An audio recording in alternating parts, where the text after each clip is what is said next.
Operation सिंदूर रोकने दावा करने वाली कांग्रेस ने खुद अमेरिकी दबाव में 26/11 का बदला पाकिस्तान से नहीं लिया था। यूएस दबाव में कांग्रेस के सरेंडर की कहानी किसी और ने नहीं बल्कि उस वक्त के गृह मंत्री पी चिदम्बरम ने सुनाई है। उन्होंने कहा है कि 26/11 के मुंबई आतंकी हमले के बाद उनके मन में भी बदला लेने का विचार आया था, लेकिन उस वक्त की तत्कालीन कांग्रेस सरकार ने सैन्य कार्रवाई नहीं करने का फैसला लिया और पाकिस्तान के खिलाफ जवाबी कार्रवाई न करने का फैसला अंतर्राष्ट्रीय दबाव और विदेश मंत्रालय के रुख के कारण लिया गया था। यही नहीं, चिदम्बरम ने यहां तक कहा कि पाकिस्तान के खिलाफ कार्रवाई नहीं करने का दबाव बनाने के लिए कई देशों के प्रतिनिधि दिल्ली में थे और वो लगातार भारत पर दबाव बना रहे थे। चिदम्बरम ने कहा कि बतौर गृह मंत्री मेरे काम संभालने के 2-3 दिन बाद उस वक्त की अमेरिकी विदेश मंत्री कोंडोलीजा राइस ने मुझसे और प्रधानमंत्री मनमोहन सिंह से मुलाकात की थी और उन्होंने पाकिस्तान के खिलाफ एक्शन नहीं लेने को कहा था।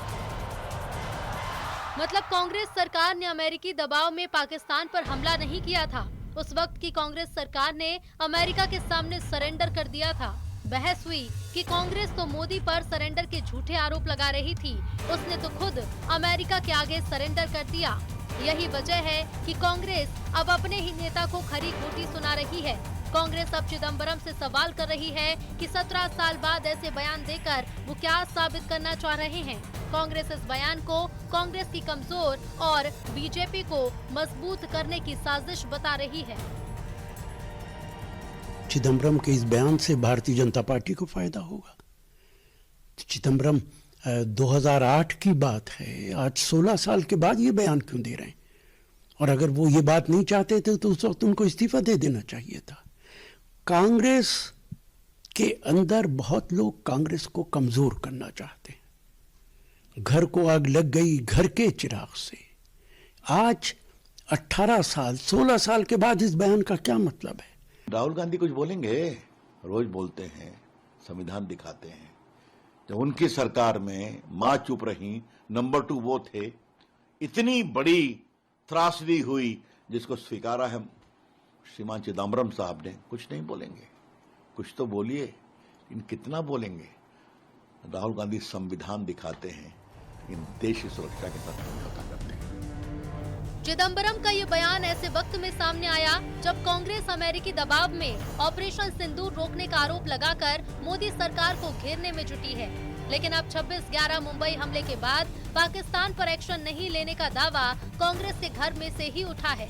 बीजेपी को मौका मिल गया है कांग्रेस पर हमले का, तो वहीं बैकफुट पर आई कांग्रेस अब अपने दिग्गज नेता को ही सवालों के कटघरे में खड़ा कर रही है। Bureau report, news 18।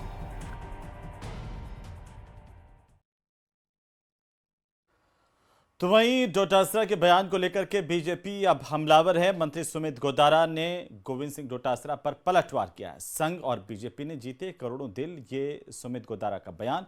बड़ी खबर इस वक्त की। उन्होंने कहा कि मोदी जी जनता के विश्वास से लगातार 3 बार प्रधानमंत्री बने। भजनलाल शर्मा साधारण कार्यकर्ता से मुख्यमंत्री बने और डोटासरा जी जन्मदिन पर अच्छे प्रण लीजिए। क्या कुछ कहा, जरा सुनिए। कांग्रेस के प्रदेश अध्यक्ष श्री गोविंद सिंह डोटासरा का जन्मदिवस है। हम उन्हें जन्मदिवस की बधाई देते हैं, शुभकामनाएं देते हैं और स्वस्थ रहने की कामना करते हैं और साथ में ये भी कामना करते हैं कि वो अनकल बयान देने की अपनी जो आदत है उसको सुधारें। वैसे तो आज उन्होंने जन्मदिवस पर भी वो जो सदैव करते आ रहे हैं सुर्खियां बटोरने वाले स्टेटमेंट देना, आज भी उन्होंने जिस तरह का स्टेटमेंट दिया हम उसकी निंदा करते हैं। उन्होंने माननीय प्रधानमंत्री जी के बारे में कहा है। डोटासरा साहब, श्री नरेंद्र मोदी जी के नेतृत्व में भारतीय जनता पार्टी की सरकार 3री बार लगातार केंद्र में बनी और बात पार्टी के लिए बात देश की करोड़ों भारतीयों का 140 करोड़ का गौरव उन्होंने बढ़ाया। पूरे विश्व में भारत का मान बढ़ाया। एक साधारण से कार्यकर्ता से गुजरात के मुख्यमंत्री से लेकर भारत के प्रधानमंत्री के रूप में उन्होंने अपनी छाप छोड़ी।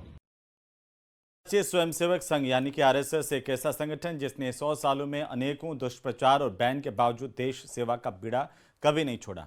और आज प्रधानमंत्री मोदी ने संघ की देशभक्ति की तारीफ की। कहा कि आजादी के बाद इसे कुचलने के भरपूर प्रयास हुए। इस बयान के आते ही कांग्रेस और विपक्ष ने एक बार फिर से विरोध का बिगुल फूंक दिया। रिपोर्ट देखिए।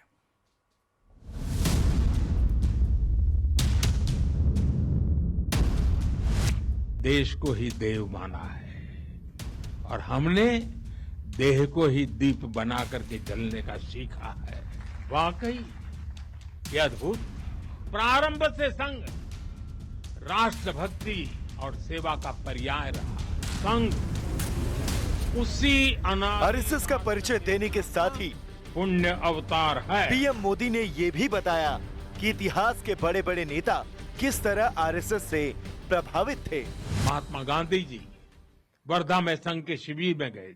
संघ की हर महान विभूति ने, हर सरसंघ चालक ने भेदभाव और छुआछूत के खिलाफ लड़ाई लड़ी है। यानी हर हिंदू एक ही परिवार है।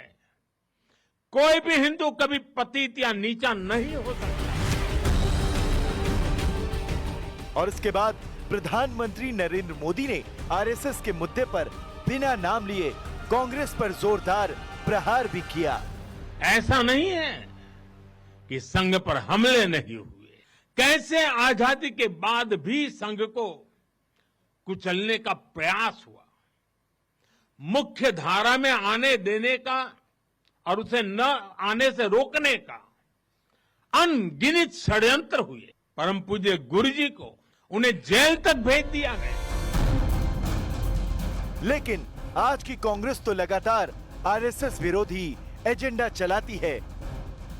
तो पीएम मोदी का बयान सामने आते ही कांग्रेस समेत तमाम विपक्षी दल विरोध का झंडा लेकर मैदान में कूद पड़े।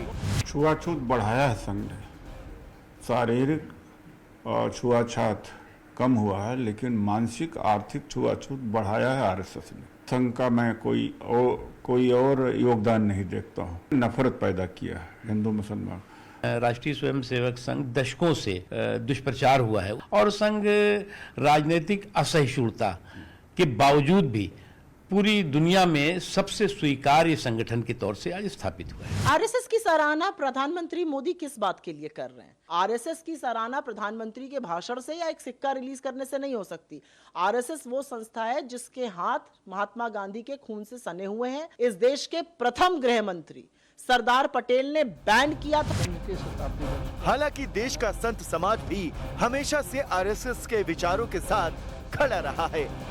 राष्ट्रीय स्वयंसेवक संघ विश्व का सर्वाधिक अनुशासित, सुसंस्कृत एक ऐसा संगठन है जिसके कार्य रचनात्मक हैं, विधेयक हैं, सकारात्मक हैं। इस संगठन ने भारत को ऊंचाइयां दी हैं।